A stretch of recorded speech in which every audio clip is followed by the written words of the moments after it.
जय हिंद। आप सभी देशवासियों को गणतंत्र दिवस अर्थात रिपब्लिक डे की ढेर सारी शुभकामनाएं। हम ये समझते हैं कि इंडिपेंडेंट डे, संविधान दिवस और रिपब्लिक डे सब में क्या अंतर होता है, इसको थोड़ा बारीकी से समझते हैं। और संविधान को 2 महीने लेट क्यों किया गया, बना के उसे लागू क्यों नहीं किया गया था, 2 महीने बाद क्यों लागू किया गया। देखिए 15 अगस्त 1947 को हम आजाद हो गए, हम अंग्रेजों से आजाद हो गए। हालांकि उस समय भी हमारे ऊपर फ्रांस का कब्जा था और पुर्तगालियों का कब्जा था। तो वो लोग पुर्तगाली फाइनली 1961 में गए हैं सब, गोवा को आजाद करके, सबसे बाद में गोवा आजाद हुआ है। तो हम लोग तो आजाद हो गए थे, लेकिन बात यहां ये आती है कि आजाद हम अंग्रेजों से हो गए थे, लेकिन हमारे ऊपर किसी का शासन ही नहीं था। तो हमारे ऊपर कौन शासन करेगा, ये कोई डिसाइड नहीं था। इसलिए 15 अगस्त 1947 को हम आजाद हो गए थे, इसलिए उस दिन हम आजादी दिवस, इंडिपेंडेंट डे मनाते हैं। लेकिन हम लोग के ऊपर अंग्रेज कहे थे कि हम आपको फाइनली छोड़ के तभी जाएंगे जब आप संविधान बना लेंगे तब। तो हम लोग संविधान 1946 से 1949 के बीच में बनाए, जो फाइनली बन के तैयार हुआ 26 नवंबर 1949 को। इसलिए 26 नवंबर 1949 को हम कहते हैं संविधान दिवस। तो आजाद हो गए, संविधान हो गया यहाँ पे। लेकिन जब तक ये संविधान लागू नहीं हो जाता, हम कैसे कहेंगे हमारे ऊपर किसका शासन चल रहा है। रियलिटी में देखिएगा हमारे ऊपर किसका शासन है, संविधान का। सुप्रीम कोर्ट, प्रधानमंत्री, राष्ट्रपति, नीचे से ऊपर तक सब संविधान के अधीन काम करते हैं। तो संविधान बन गया था लेकिन लागू ही नहीं हुआ था। इसे 2 महीना बाद लागू किया गया। 26 नवंबर 1949 से 2 महीना जोड़ेंगे तो वो 26 जनवरी 1950 हो जाएगा। जिस दिन संविधान लागू हुआ उस दिन हम लोग मनाते हैं रिपब्लिक डे। और रिपब्लिक डे का मतलब होता है भारत एक रिपब्लिक है, अर्थात यहाँ के राष्ट्रपति जो हैं वो खानदानी नहीं होंगे, वंशानुगत नहीं होंगे, बल्कि चुन के आएंगे। राष्ट्रपति और प्रधानमंत्री हम लोग के यहाँ चुन के आते हैं और इन्हीं लोग का हमारे ऊपर शासन रहेगा।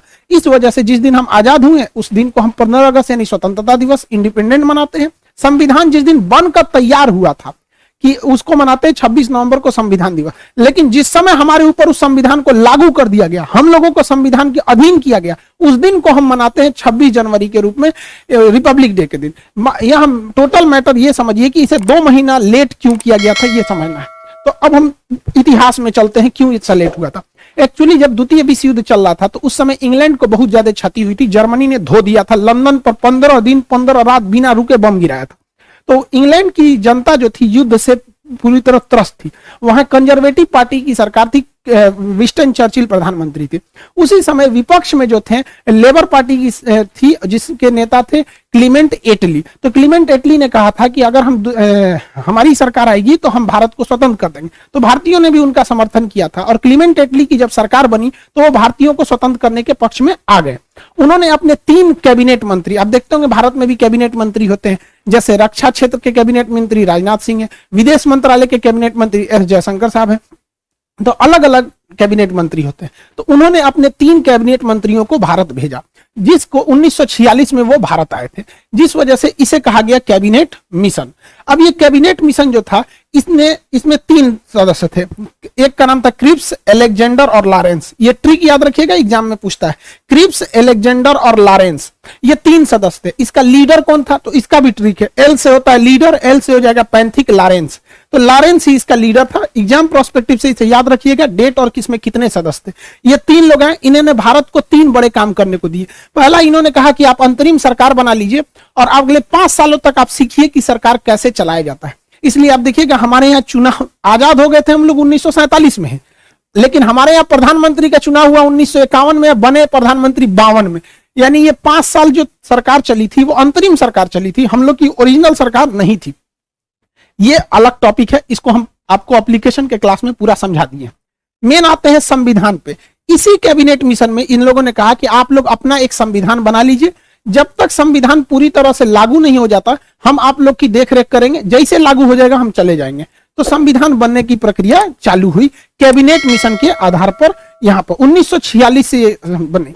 अब ये संविधान कौन बनाएगा, तो इसके लिए इनडायरेक्ट इलेक्शन कराया गया, अप्रत्यक्ष निर्वाचन कराया गया और जो लोग चुन के आए थे उसे संसद के सेंट्रल हॉल में रखा गया। आज भी संविधान में आज भी भारतीय संसद में कोई परंपरा होती है, कोई शपथ ग्रहण लेता है या कोई विदेशी मेहमान आता है तो सेंट्रल हॉल में ही उसे बैठाया जाता है। तो सेंट्रल हॉल में बैठ के संविधान को लिखा गया था।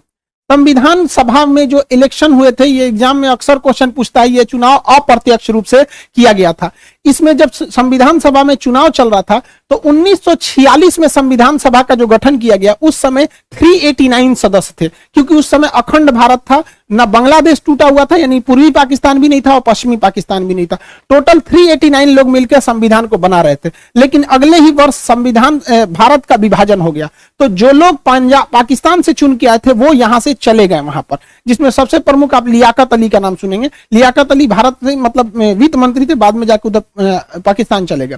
1947 में जब देश का विभाजन हुआ, तो 1947 में देश का विभाजन के बाद केवल 299 सदस्य ही बच गए, ये याद रखिएगा। और यही लोग मिलकर पूरे संविधान को आगे बताते गए। 47 में लिखा गया, कुछ 48 में, 49 में।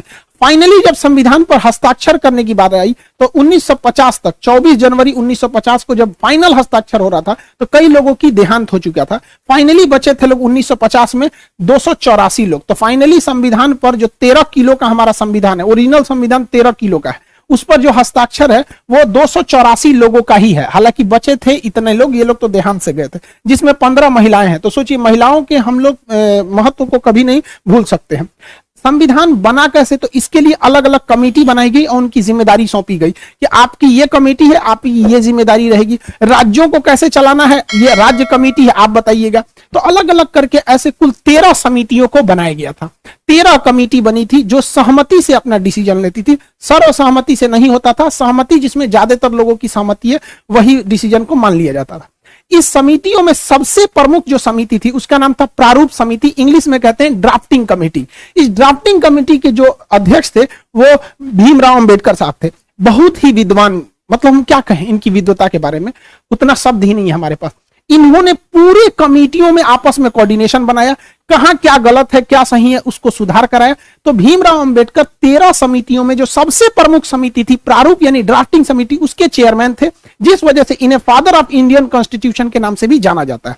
इसके अस्थायी सदस्य भले 2 दिन के लिए सच्चिदानंद सिन्हा थे, लेकिन अस्थायी रूप से राजेंद्र प्रसाद संविधान सभा के अध्यक्ष थे। इन्हीं के देखरेख में संविधान सभा अध्यक्षता करते थे। आप बैठिए, आप अपना डिसीजन सुनाइए, इस तरह से। और संविधान सभा के जो सलाहकार थे वो बी.एन. राव थे। बी.एन. राव बहुत ही विद्वान थे। इन्होंने विदेशी संविधानों का अध्ययन करके जहां से भारत में अच्छा लगा उन्हें समावेशित किया। इनकी विद्वता से को आप ऐसे ही अंदाजा लगा सकते हैं कि इन्होंने म्यांमार के संविधान बनने में भी मदद किया था बी.एन. राव ने। इस तरह से संविधान बना। संविधान को बनने में लगभग 3 साल लग गए थे। 1946 से चालू हुआ और 1949 में फाइनली बन के तैयार हुआ था। इसे याद रखने का ट्रिक क्या है, 3 साल में तैयार हुआ था। 1 साल में कितने महीने होते हैं, 12 महीने।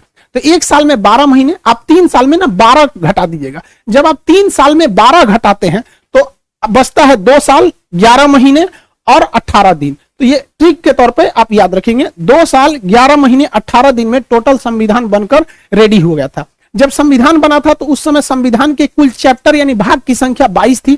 एबीसीडी जोड़ जाड़ के कभी मूल कर्तव्य डाल दिए, कभी कुछ डाल के वर्तमान में 25 हो गए हैं। जो अनुच्छेद यानी आर्टिकल थे वो 395 ही ओरिजिनली हैं। एबीसीडी उसका जोड़ के 448 हो गया। ये आगे बढ़ते ही जाएगा यहाँ पर, लेकिन संख्या नहीं बढ़ेगी, एबीसीडी ही करके जोड़ा जाता है। जब अनुसूची यानी शेड्यूल थे वो 8 थे। वर्तमान में अनुसूचियों की संख्या टोटल जो हो गई है वो 12 हो गई है। तो इस तरह से संविधान को बनाया गया। इतने मेहनत और इतने प्रयास के बाद से फाइनली भारत का संविधान बना, जो दुनिया का सबसे बड़ा लिखित संविधान हो गया। अब इसको बन के तैयार हो गया 26 नवंबर 1949 को। इस दिन हम लोग मना लेते हैं संविधान दिवस। लेकिन इसे लागू किया गया 2 महीने बाद 26 जनवरी 1950 को। इसकी टोटल कहानी समझते हैं, इतना लेट क्यों हुआ, तो इसकी कहानी छुपी है 1929 में। कांग्रेस का हमेशा अधिवेशन होता था, फाइनल जो ईयरली मीटिंग होती थी उसे अधिवेशन कहा जाता था। तो कांग्रेस का इसी तरह से लाहौर अधिवेशन हो रहा था दिसंबर 1929 को। साल का अंत चल रहा था। दिसंबर 1929 को उसकी अध्यक्षता पंडित जवाहरलाल नेहरू कर रहे थे। इन्होंने कहा कि अब हमको अंग्रेजों से झुकने की जरूरत नहीं है, अब हम 1 इंच भी जमीन से समझौता नहीं करेंगे, हमें टोटल इंडिपेंडेंट चाहिए। पूर्ण स्वराज की मांग कर दिया था रावी नदी के तट पर जवाहरलाल नेहरू ने। और उन्होंने कहा कि हर भारतीय अब इनको जगना पड़ेगा, अब हमें अंग्रेज आजाद करेंगे। और उन्होंने कहा कि ये तो दिसंबर महीना चल रहा है, 2 दिन मतलब ये साल खत्म हो गया 1929। उन्होंने कहा कि जो 1930 आ रहा है, तो आगामी 1930 में जो आखिरी संडे रहेगा उस दिन हम लोग अपना तिरंगा झंडा लहरा देंगे, अंग्रेज आजादी दे चाहे ना दे। तो देखिए हम 1930 का ये कैलेंडर खोले हैं, आखिरी संडे 26 जनवरी को पड़ रहा है। तो उन्होंने घोषणा कर दिया था कि ये दिसंबर 1929, दिसंबर तो खत्म हो गया, 1929 खत्म हो गया, यानी 1930 का जो जनवरी महीना आ रहा है उसका आखिरी संडे को हम लोग तिरंगा झंडा लहरा देंगे और अंग्रेजों से कहेंगे भाड़ में जाओ साले कुत्ते तुम लोग, हम लोग आज से स्वाधीन हो गए, हम लोग आज से स्वाधीन हो गए, अपने अधीन है, अंग्रेजों के अधीन नहीं है। हालांकि आजादी नहीं मिला था, लेकिन इसे हम लोग मिनी आजादी कहते हैं, मिनी इंडिपेंडेंट बोला जाता है। 26 जनवरी को हम लोग 1930 में झंडा ठोक दिए और उस दिन से हम लोग मनाने लगे स्वाधीनता दिवस। और जवाहरलाल नेहरू ने कहा था हर वर्ष इसे मनाया जाएगा और अंग्रेजों को मिर्चा लगाया जाएगा, जितने जलेंगे उतने जलाया जाएगा। तो हर साल भारतीय 26 जनवरी को क्या मनाते थे? स्वाधीनता दिवस। वो 1930 से पहला स्वाधीनता दिवस मनाए, 31 में भी बनाए, 32 में भी बनाए, ऐसे लगातार बनाते गए स्वाधीनता दिवस। इवन जब देश आजाद भी हो गया था ना 1947 में, उस वर्ष भी बनाया गया, उसके बाद 48 में भी मनाया गया स्वाधीनता दिवस, और 26 जनवरी 1949 को भी स्वाधीनता दिवस मनाया गया था। लेकिन इसी साल 19, ये तो जनवरी है, इसी साल नवंबर के महीने में संविधान बनकर तैयार हो गया। अब हो गई बड़ी दुविधा।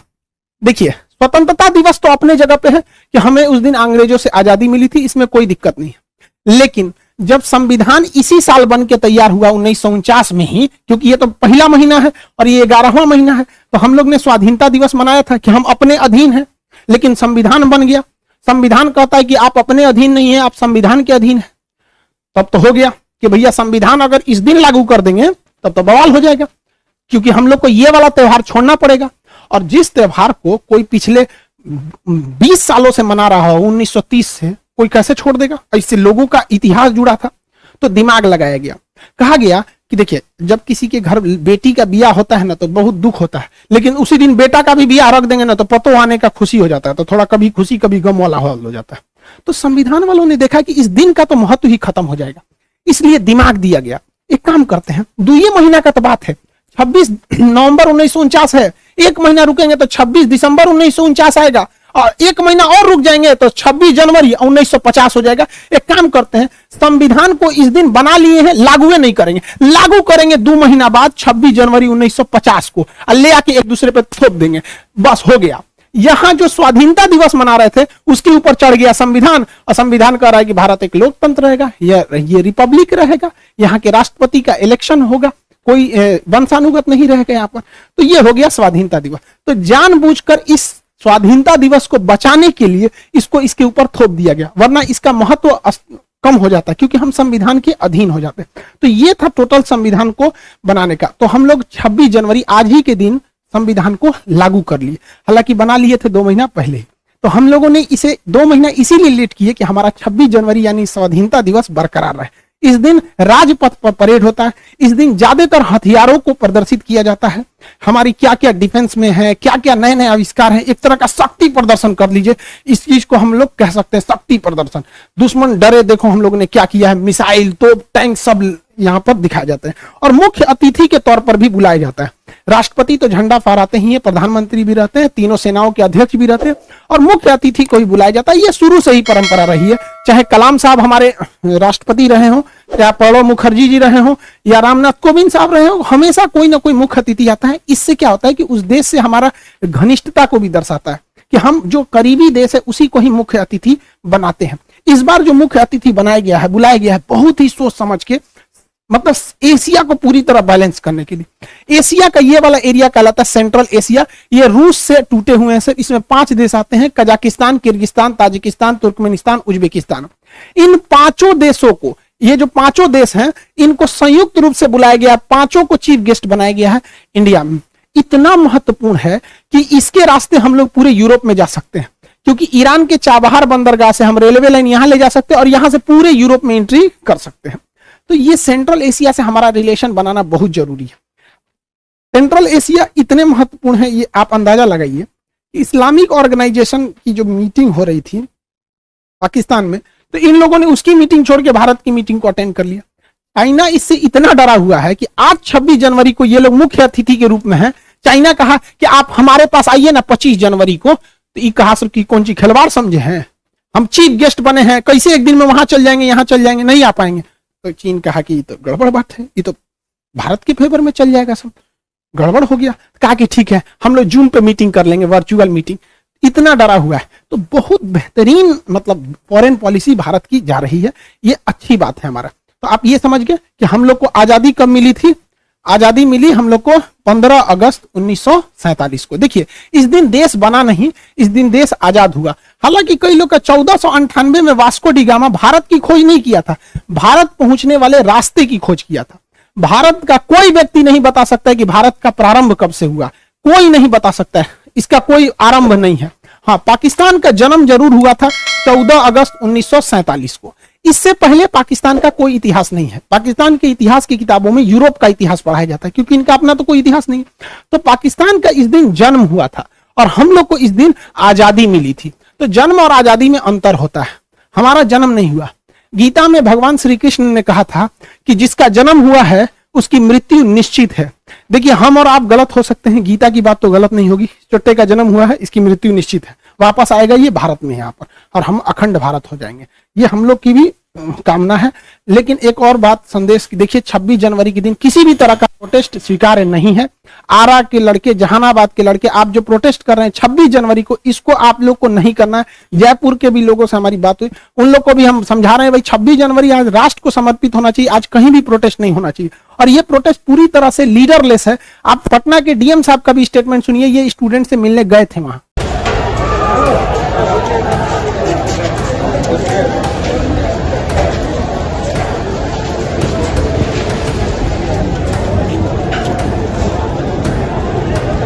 प्रॉब्लम यही है कि लीडरलेस हैं, 2-4-10 लोग वार्ता के लिए तैयार हो रहे हैं तो बाकी नहीं हो रहे हैं। तो अभी रेलवे से भी हम लोग बुला रहे हैं पदाधिकारियों को, इनकी समस्याओं को सुन लें और जो समाधान हो सकता है उसका समाधान करें। पूरी तरह से रेलवे का मामला है। देखिए 26 जनवरी राष्ट्र का होना चाहिए, राष्ट्र को समर्पित हो। हम सब भारत की उज्जवल भविष्य की कामना करते हैं। स्टूडेंट्स और लोगों से ही मिलकर देश बनता है, देश को आगे ले जाना सबका काम है। कहीं पे भी हिंसा बर्दाश्त नहीं है। सरकारी संपत्ति को जलाना, तोड़फोड़ करना, ये कहीं से भी एक्सेप्ट नहीं है। पुलिस द्वारा भी घर में घुस कर मारना, स्टूडेंट को लॉज में से घींच के मारना, ये भी गलत है। दोनों ओर से संयम बरते। रेलवे ने भी इस पर अपनी कमेटी बैठा दी है 5 लोगों की, जो इस पे सुनवाई करेगा। अब इस कमेटी में क्या रिपोर्ट आएगी, इसके ये अभी कोई पहले प्रेडिक्ट नहीं कर सकता है। फिलहाल एग्जाम को कुछ समय के लिए पोस्टपोन किया गया है और कमेटी की रिपोर्ट की वेट किया जा रहा है। आप लोग भी वॉच एंड वेट कीजिए और अभी शांतिपूर्ण व्यवस्था को बनाए रखिए। 26 जनवरी को कहीं भी आप प्रोटेस्ट मत कीजिए बाबू। आप कहां बेवकूफी करिए, देश को समर्पित कीजिए ना। आपके पास दिन थोड़ी हो गया, आपके पास पूरे का पूरा साल बचा है। आप शांतिपूर्ण ढंग से प्रोटेस्ट कीजिए। कहीं से भी आप लॉ एंड ऑर्डर को नहीं बिगाड़िए, ये आपके लिए सही नहीं रहेगा। हाँ, ये चीज आप में एक ही सही है कि आपका लीडरलेस है, जिस वजह से आपसे कोई बात करने नहीं आ पाएगा। जब भी कोई आंदोलन लीडरलेस रहता है तो कोई उनसे बात ही नहीं कर पाता है, कोई लीडर ही नहीं है। तो एक ही रास्ता बनता है कि उनकी बात को मान लिया जाए। तो रेलवे ने भी कमेटी बताई है। आप सब लोग से हाथ जोड़कर विनती है कि कहीं पे भी आप इस तरह का उपद्रव नहीं कीजिए। आरा के लड़के ट्रेन में जो इंजन में जो आग लगा दिया गया वहां से, उन लोग, ये निंदनीय है, ऐसे काम को न करें। जहानाबाद के भी लड़के जो ट्रेन पे जाके राष्ट्रीय गान गा रहे हैं, आप सब लोग के हम भावनाओं का सम्मान करते हैं, लेकिन आज के दिन आप लोग को ऐसा नहीं करना चाहिए। प्रशासन का भी आप लोग सहयोग करिए, वो भी आपका सहयोग करेंगे। आई होप आप इसे समझे होंगे। मिलेंगे नेक्स्ट क्लास में। जय हिंद।